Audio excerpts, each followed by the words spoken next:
Hello, everyone. My name is Kevin Powers, and this is our Conversations in 4-Color companion video blog that we are kind of doing and experimenting with. I hope that you have been listening to the actual podcast, which is on our Patreon page. It is a subscriber and follower-based podcast, so you do have to be a subscriber or follower in order to listen to the podcast. But these video ones that I do an individual comic book for are free, and you get to watch them at your leisure. So without further ado, I'm going to get to the comic book that we're going to be kind of discussing a little bit today because it's an unusual one. It's unusual because it is from the company CineScript, and they are doing a series of comic books in which they are based on the original films of, a lot of these are public domain films, but a lot of these older black and white classic films. Now, the thing I'm going to be doing is you might see a series of these coming out, but I wanted to kind of give you an overview of some of these type of things. What they do is they take the original kind of stills of the film and kind of redraw, reanimate, redo them so that a lot of the actual art within the book is like the actual stills just done as drawings.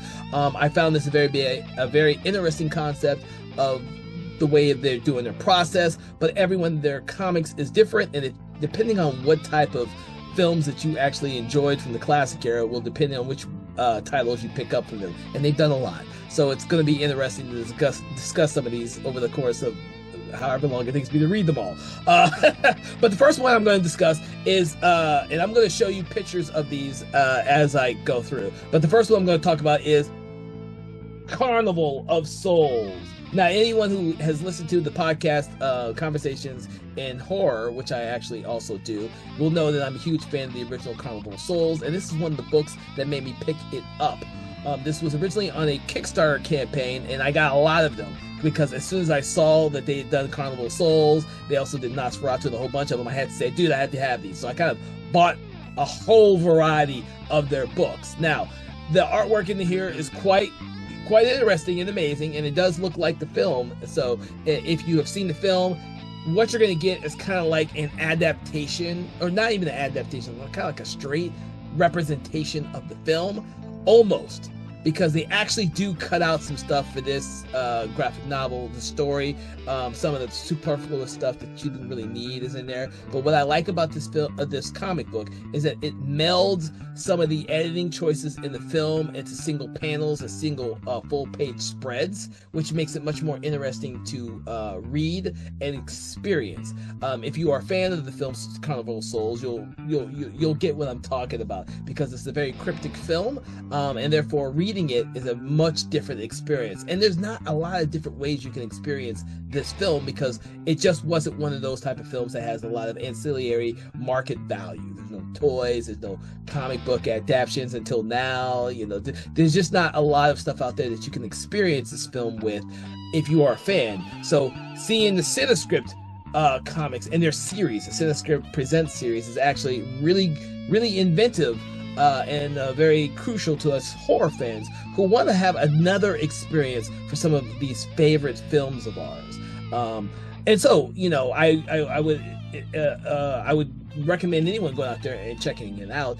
I will say this though: if you are not a fan, if you're a fan of like the film, and you don't want to read like a direct adaptation of the film, then you probably won't enjoy these. But for someone like me, it's always interesting to experience my favorite films in another light, another interpretation, as I like to say. So by all means, you should check it out if that is your cup of tea.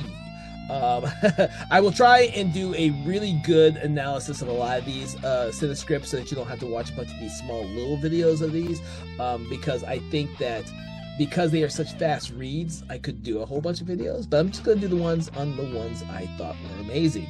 Not to say they're not all amazing. Some of them are really, really good, and some of them are really, really well done. But Carnival of Souls it has a special place for me, and I hope that it has a special place for you, and that after listening to this quick little blog about it, you will go out there and seek it out from CineScript, and also seek out the film itself. It's readily available. It's a very popular cult film, so you should be able to find it really easily, especially considering it's in the public domain. So it's on a lot of those little 50 horror film DVDs out there where it's going to be out there. So it's an easily accessible film. So with that, I hope that you've enjoyed this quick little journey with me through the halls of Cinescripts Presents series and Carnival of Souls. I hope that you will seek it out, and if not, I hope that I've at least entertained you enough to be curious about some of the other titles Cinescript have adapted into their series. So, like I said, there's a whole bunch of them out there. Cabinet of Caligari, the several Dracula ones, you know, Nosferatu, House on Haunted Hill. They have done a ton of them, and it's worth taking the time to check out and see what else they have. So, have a good day, and I will see you on our next video.